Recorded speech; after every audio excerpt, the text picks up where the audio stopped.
Assalamualaikum warahmatullahi wabarakatuh Anda semuanya. Waalaikumsalam warahmatullahi wabarakatuh. Nah, sebelumnya agar pembelajaran kita itu lebih kondusif dan lebih nyaman, alangkah lebih baiknya dipungut terlebih dahulu sampah-sampah yang ada di kursi dan di bawah mejanya.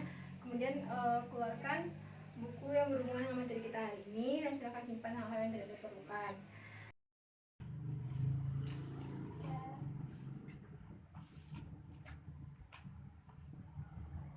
Nah, agar pembelajaran kita pada hari ini diberi kelancaran, alangkah lebih baiknya kita berdoa terlebih dahulu. Kepada ketua kelas silakan pimpin doanya. Berdoa mulai. Bismillahirrahmanirrahim. Nah, sebelumnya Ibu cek kehadirannya dulu ya. Meici Hadir, Bu. Oke, hadir ya. Sabila Hadir, Bu. Oke, hadir juga. Oke, hadir semua ya. Bagaimana kabarnya pada hari ini, Nanda? Baik, Bu. Baiklah, langsung aja kita masuk ke pembelajaran kita pada hari ini. Itu judul pembelajaran kita adalah faktor-faktor yang mempengaruhi pergeseran arah keseimbangan.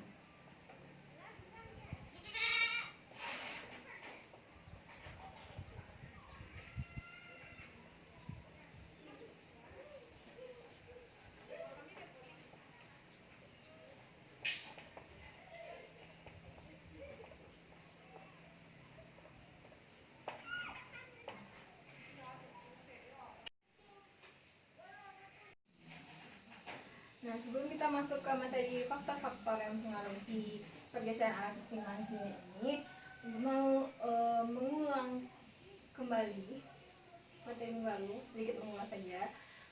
Siapa yang masih ingat apa itu keseimbangan kimia? Ya, bagus ya, udah tepat jawabannya.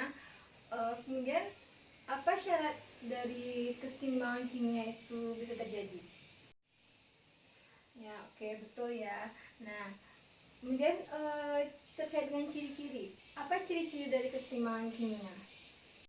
Nah, karena pembelajaran kita pada hari ini ada kaitannya dengan konsentrasi larutan, aku mau nanya dulu, apa itu larutan? Siapa yang masih ingat? Saya, Bu. Silakan, Michi. Larutan adalah campuran zat pelarut dan perlarut.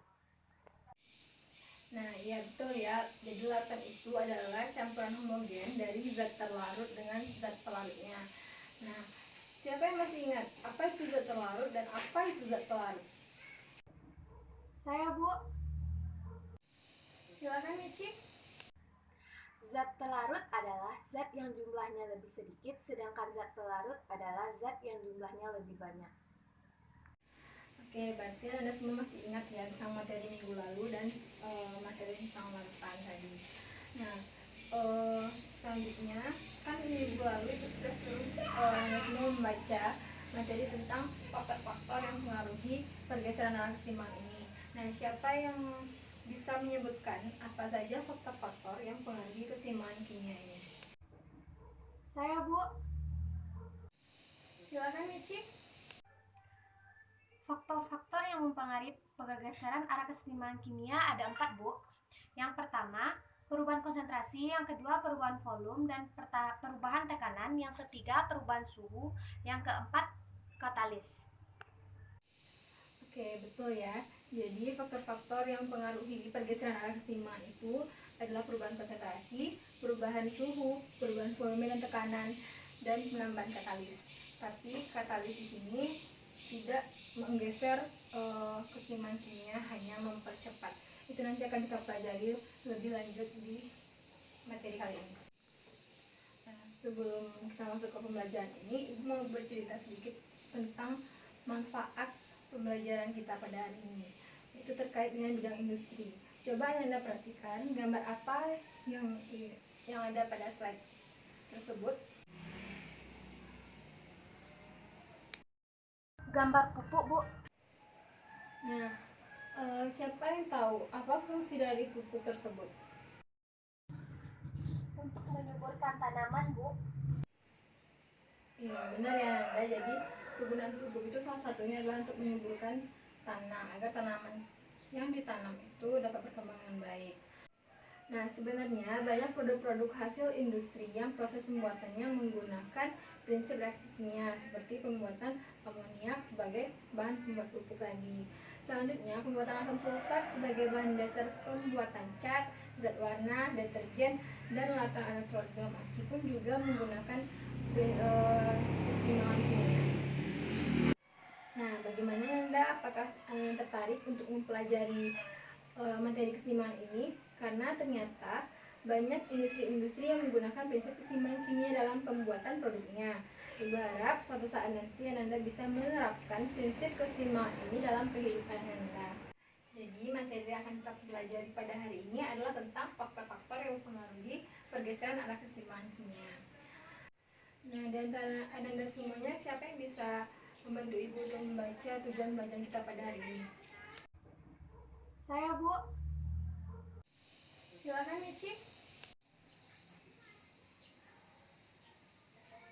Tujuan pembelajaran 3.9.1.1, peserta didik mampu menjelaskan pergeseran keseimbangan dengan asas Le Chatelier melalui diskusi kelompok yang aktif. Tujuan pembelajaran 3.9.2.1, peserta didik mampu menganalisis faktor yang mempengaruhi pergeseran arah keseimbangan, konsentrasi, volume, tekanan, suhu, dan katalis. Tujuan pembelajaran 3.9.3.1, peserta didik mampu menganalisis penerapan pergeseran arah keseimbangan dalam bidang industri melalui diskusi kelompok dengan tepat.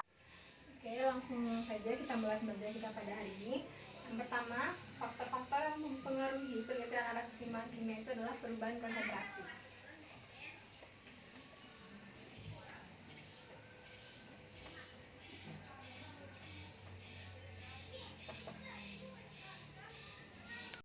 Nah, sebelum kita membahas tentang perubahan konsentrasi, silakan Anda perhatikan gambar yang ada di slide yang Ibu tayangkan.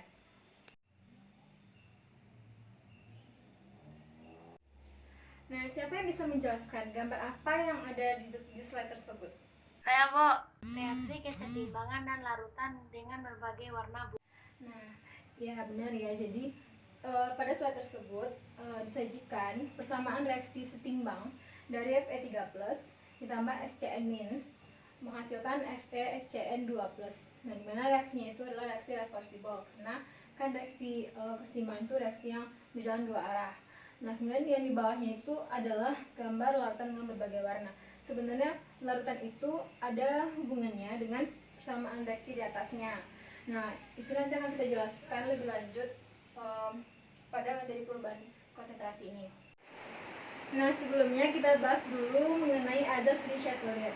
Nah, azas ini dikemukakan oleh Henry Louis Le Chatelier, di mana bunyinya yaitu apabila suatu sistem keseimbangan diberikan aksi, maka sistem tersebut akan memberikan reaksi agar pengaruh tersebut dapat diperkecil. Nah, untuk lebih memahami tentang azas Le Chatelier tersebut, silakan Anda perhatikan video yang Ibu tayangkan. Baik, Bu. Nah, berikut adalah video animasi mengenai azas Le Chatelier. Apabila suatu sistem keseimbangan diberikan benda, maka akan terjadi pergeseran keseimbangan.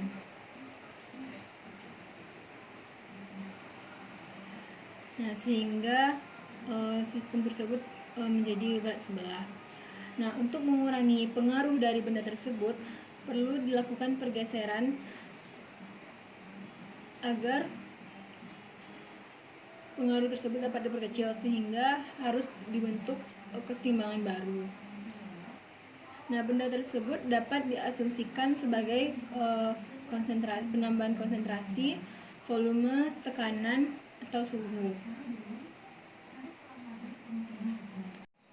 Nah, jadi dari video tersebut bisa diamati ya, suatu keseimbangan itu akan bergeser karena adanya aksi, dan untuk menyeimbangkan kembali suatu sistem keseimbangan harus dilakukan pergeseran keseimbangan. Nah, Berdasarkan jumlah zat terlarut yang ada pada suatu larutan, dalam volume yang sama, larutan itu dibedakan menjadi dua. Siapa yang masih ingat larutan apa yang dimaksud? Saya, Bu. Silakan. Berdasarkan jumlah zat terlarutnya dalam volume yang sama, larutan dibedakan menjadi dua, yaitu larutan pekat dan larutan encer. Nah, siapa yang bisa menjelaskan apa itu larutan pekat dan apa itu larutan encer? Saya, Bu. Silakan. Larutan pekat adalah larutan yang memiliki perbandingan mol dan volume yang besar, sedangkan larutan encer adalah larutan yang memiliki perbandingan mol dan volume yang kecil. Nah, benar ya. Jadi, larutan pekat itu adalah larutan yang memiliki perbandingan mol dan volumenya yang besar. Sedangkan larutan encer itu larutan yang memiliki perbandingan mol dengan volumenya yang kecil. Dalam artian, kalau jumlah zat terlarutnya itu banyak dalam volume larutan yang sama, maka larutan tersebut dikatakan pekat. Tapi kalau jumlah zat terlarutnya sedikit, berarti zat tersebut dikatakan larutan encer. Nah, untuk mengetahui bagaimana pengaruh perubahan konsentrasi pada suatu sistem keseimbangan, silakan perhatikan slide yang ada di depan. Nah, ini dapat diperhatikan ada persamaan reaksi setimbang dari Fe3+ yang berwarna kuning ditambah SCN- yang tidak berwarna menghasilkan FeSCN2+. Nah, di bawahnya kan ada tabel tentang penambahan zat, reaksi ionisasinya, warna yang dihasilkan, dan pergeseran arah kesetimbangan. Nah, di sini dapat dilihat bahwa jika pada reaktan ditambahkan FeSCl3, maka warna yang dihasilkannya adalah merah pekat. Nah, ini menandakan pergeseran kesetimbangan itu terjadi ke arah kanan. Nah, karena berdasarkan reaksi ionisasinya, FeCl3 ini terion menjadi Fe3+ dan 3Cl-, sehingga konsentrasi reaktan yang dimana reaktan tersebut ada Fe3+ juga akan bertambah. Oleh karena itu, untuk agar reaksi tersebut setimbang, maka reaksi akan berjalan ke arah lawan penambahan konsentrasi tersebut. Begitu juga untuk KSCN. KSCN tersebut terionisasi menjadi K+ dan SCN-, di mana warna yang dihasilkannya adalah merah pekat dan pergeseran kesetimbangan bergeser ke arah kanan. Sama dengan yang FeCl3, penambahan KSCN ini mengakibatkan bertambahnya konsentrasi SCN- pada sistem, sehingga pergeseran kesetimbangan bergeser ke arah lawan penambahan zat, yaitu ke arah kanan. Nah, sedangkan untuk penambahan NaOH pada sistem kesetimbangan, NaOH itu terion menjadi Na+ dan OH-, sehingga warna yang dihasilkan setelah ditambahkan NaOH pada reaktan itu adalah jingga muda. Nah, dimana ini menandakan pergeseran arah kesetimbangan terjadi ke arah kiri atau ke arah reaktan. Nah, ini terjadi karena NaOH itu terion menjadi Na+ dan OH-, di mana OH- itu akan mengikat ion Fe3+ yang ada pada reaktan, sehingga konsentrasi Fe3+ akan berkurang. Nah, oleh karena itu, pergeseran ke arah kesetimbangan akan terjadi ke arah yang mengalami pengurangan konsentrasi. Nah, untuk lebih memahami bagaimana pengaruh perubahan konsentrasi terhadap kesetimbangan kimia, silakan perhatikan video animasi berikut ini. Nah, berikut adalah video tentang pengaruh konsentrasi. Nah, apabila dalam suatu sistem kesetimbangan ditambahkan konsentrasi pada reaktan, di mana di sini dimisalkan dengan zat A dan zat B, maka akan terjadi pergeseran kesetimbangan. Nah, untuk mengurangi pengaruh dari penambahan zat A dan zat B ini, maka dibentuklah zat C dan zat D, sehingga akan terbentuk kesetimbangan yang baru, dan Ini menandakan bahwa reaksi kesetimbangan bergeser ke arah kanan. Nah, bagaimana jika C dan D yang ditambah? Apakah akan terjadi dengan sistem kesetimbangan tersebut? Nah, sama dengan penambahan zat A dan zat B tadi yang mengakibatkan terjadinya pergeseran ke arah kanan, maka jika zat C dan zat D yang ditambah, dimana dia akan menjadi produk. Nah, jika C dan D yang ditambah, maka pergeseran akan terjadi ke arah sebaliknya, itu ke arah kiri. Nah, oke, kita lanjutkan. Nah, berdasarkan video animasi dan penjelasan yang telah Ibu jabarkan, siapa yang bisa menyimpulkan bagaimana pengaruh perubahan konsentrasi terhadap pergeseran arah kesetimbangan kimia? Saya, Bu. Silakan, Michi. Jika konsentrasi produk ditambah, maka kesetimbangan akan bergeser ke arah reaktan. Jika konsentrasi produk dikurangi, maka kesetimbangan akan bergeser ke arah produk. Nah, benar ya. Jadi, jika konsentrasi produk itu ditambah, maka kesetimbangan akan bergeser ke arah reaktan atau ke arah berlawanan dari penambahan zat. Sedangkan jika konsentrasi produk itu dikurangi, maka kesetimbangan akan bergeser ke arah zat yang konsentrasinya tersebut dikurangi. Nah, agar Ananda lebih memahami lagi mengenai perubahan konsentrasi terhadap pergeseran arah kesetimbangan, silakan diperhatikan contoh soal yang Ibu berikan.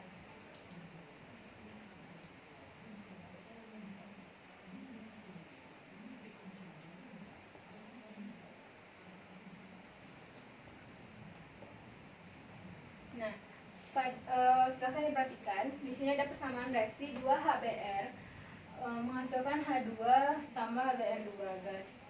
Nah, jika kesetimbangan itu digeser ke arah HBr, apa yang perlu dilakukan? Nah, perintah soalnya kan apa yang harus dilakukan untuk menambah untuk menggeser reaksi ke arah HBr. Nah, berarti ke arah kiri. Nah, itu yang perlu kita lakukan adalah mengurangi konsentrasi dari HBr. Nah, siapa yang tahu apa cara lain yang bisa kita lakukan untuk menggeser kesetimbangan ke arah HBr atau ke arah kiri ini? Saya, Bu. Silakan, Michi. Untuk menggeser kesetimbangan ke arah HBr, bisa juga dilakukan dengan cara menambah konsentrasi H2 atau Br2. Nah, benar ya. Jadi, selain dari mengurangi konsentrasi HBr, pergeseran kesetimbangan bisa berjalan ke kiri apabila kita menambah konsentrasi H2 atau konsentrasi Br2. Oke, berarti sudah paham ya terkait pengaruh konsentrasi terhadap pergeseran arah kesetimbangan. Oke, kita lanjutkan ke pengaruh berikutnya.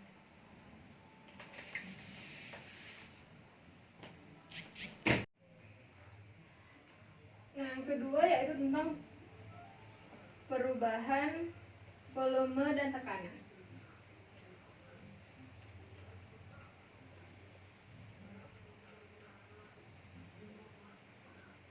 Nah, untuk pengaruh perubahan volume dan tekanan hanya berlaku untuk zat yang memiliki fasa gas saja. Nah, silakan diperhatikan.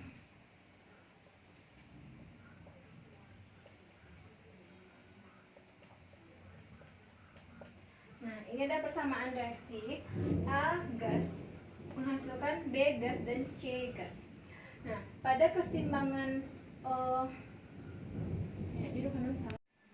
silakan diperhatikan. Ini ada persamaan reaksi A solid menghasilkan B solid tambah C gas. Nah, pada kesetimbangan seperti ini adalah kesetimbangan heterogen karena fasanya tidak sama, ada yang padat dan ada yang gas. Nah, jadi pada kesetimbangan heterogen ini, zat-zat yang berfasa padat atau cair itu tidak akan mempengaruhi perubahan volume dan tekanan. Nah, pada kesetimbangan tersebut, koefisien ruas kiri dianggap 0 karena fasanya kan solid. Sedangkan koefisien pada ruas kanan itu dianggap 1 karena ada C yang berfasa gas di sini.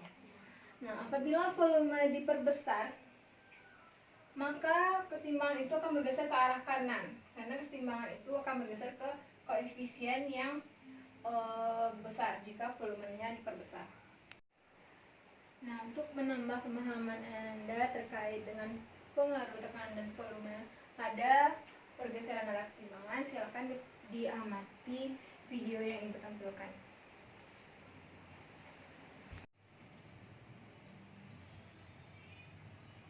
Nah, berikut adalah video tentang pengaruh tekanan dan volume.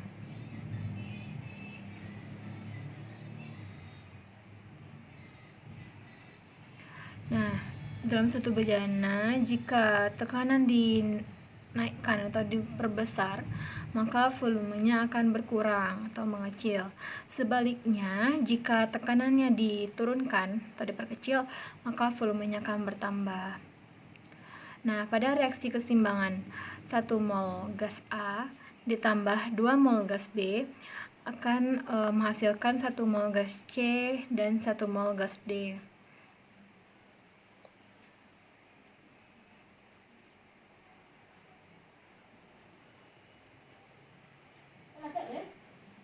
Nah, ini dapat diperhatikan apabila tekanan yang diperbesar, maka keseimbangannya akan bergeser ke arah kanan atau ke arah produk, karena mol produk itu lebih kecil daripada mol koefisien, atau dalam artian akan bergeser ke jika volume diperkecil, maka bergeser ke arah mol yang lebih kecil.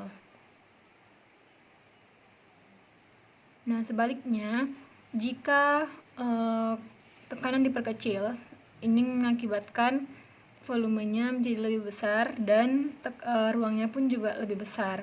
Maka keseimbangan bergeser ke arah kiri atau ke arah reaktan. Dimana kalau volumenya diperbesar, maka akan terjadi keseimbangan yang bergeser ke arah reaktan yang memiliki volume koefisien atau mol lebih besar. Nah, jadi siapa yang bisa menyimpulkan bagaimana pengaruh tekanan dan volume pada sistem keseimbangan kimia? Saya, Bu. Silakan, Michi.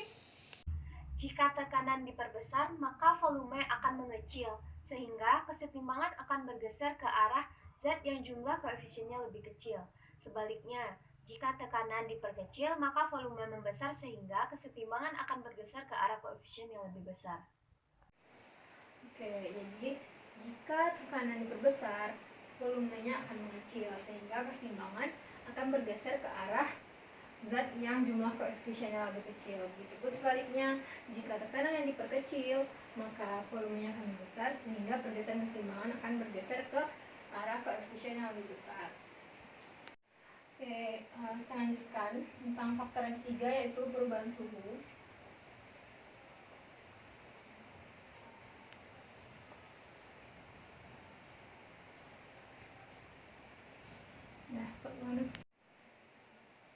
Nah, perubahan suhu terhadap keseimbangan kimia itu berkaitan dengan jenis reaksi keseimbangan. Nah, ada dua reaksi, yaitu reaksi eksoterm dan reaksi endoterm. Nah, pada suatu keseimbangan, jika suhu diturunkan, maka sistem keseimbangan akan melepas kalor. Nah, sehingga keseimbangan akan bergeser ke arah reaksi eksoterm. Nah, berikut contoh persamaan reaksinya.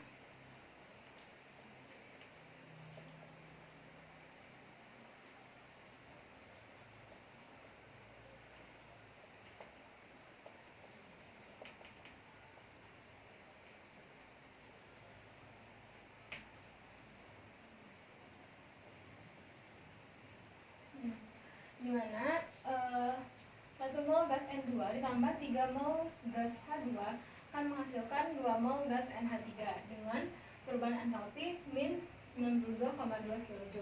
Nah, ini perubahan entalpi minus ini menandakan sistem ini melepaskan energi, di mana reaksi tersebut adalah reaksi eksoterm. Nah, pada sistem keseimbangan ini, jika suhu dinaikkan, maka sistem keseimbangan akan menyerap kalor, sehingga keseimbangan akan bergeser ke arah reaksi endoterm. Nah, pada sistem ini reaksi akan bergeser ke arah kiri untuk reaksi endoterm. Nah, dan berdasarkan paparan ibu tadi, siapa yang bisa menjelaskan bagaimana pengaruh suhu terhadap pergeseran arah kesetimbangan kimia? Saya, Bu. Silakan, Michi. Jika pada kesetimbangan suhu dinaikkan, sistem akan menyerap kalor. Akibatnya, kesetimbangan akan bergeser ke arah reaksi endotherm. Jika pada kesetimbangan suhu diturunkan, sistem akan melepas kalor. Akibatnya, kesetimbangan akan bergeser ke arah reaksi eksotherm. Nah, betul ya kesimpulannya. Jadi, jika pada kesetimbangan itu suhu dinaikkan, sistem akan menyerap kalor. Akibatnya, kesetimbangan akan bergeser ke arah endotherm. Nah, begitu pun sebaliknya, jika pada kesetimbangan suhu diturunkan, maka sistem itu akan melepaskan kalor. Akibatnya, kesetimbangan akan bergeser ke arah reaksi eksotherm. Nah, oke, selanjutnya contoh soal. Silakan diperhatikan.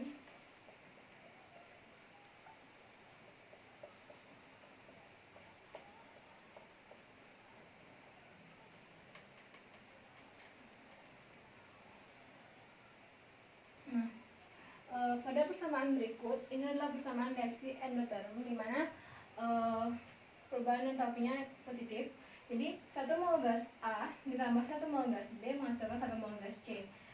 Nah, pertanyaannya, jika pada volume tetap suhu dinaikkan, maka kesetimbangannya akan bergeser ke arah titik-titik dan konsentrasi titik-titik akan mengalami penambahan atau pengurangan. Nah, jawabannya bergeser ke arah kanan karena suhu dinaikkan, berarti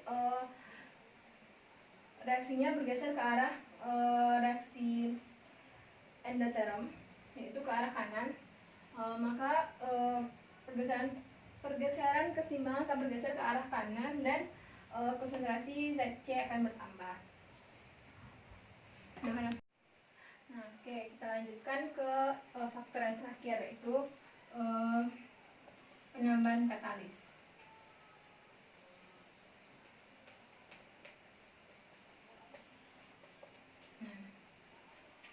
Nah, katalis ini Nah, oke, kita lanjutkan ke faktor yang terakhir, yaitu penambahan katalis. Nah, pada reaksi pembuatan amonia ini diperlukan waktu bertahun-tahun agar reaksi ini berjalan setimbang.